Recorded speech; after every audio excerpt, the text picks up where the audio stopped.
fadlan marka hore like saar kadib subscribe dheh kabacdi gambaleelka furo si aad u hesho waxyaabaha aynu soo dhignay kuwoodii ugu dambeeyay mahadsanid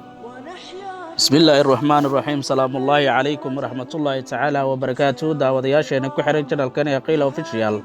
maanta ku soo dhawaada qaybtii labaad ee saxaabiga Abaa Hurayra oo aan kaga hadli doono islaamnimadiisa Abaa Hurayra Allah ka raali noqday waxa uu soo islaamay ama ku soo islaamay gacantii Dhufayl bin Umar ad-Dawsi isagoo intaa wixii ka dambeeyay dhex joogay tolkiisa reer Daws waqti laga soo gaaro sanadii 6 ee hijriyada kadib halkaas oo uu soo hijrooday rasuulka salawaatullaahi calayhi wasalaam oo joogay magaalada Madiina waxa uuna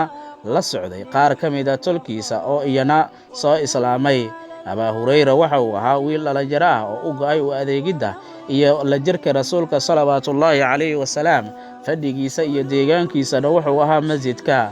nabigana salawaatullaahi calayhi salaatu wasalaam wuxuu ka dhigtay bare iyo hogaamiyo mana uusan lahayn xilligaasi reer ama wax caruur ah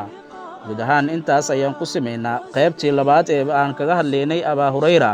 inta barnaamijkan mid xiga aynu ku kulmi doono bahda ku xiran channelka qiila official waa annagoo isku duwan oo idinkaga tagaya sidaas iyo nabadiino noqli kulanti dambe oo xiiso leh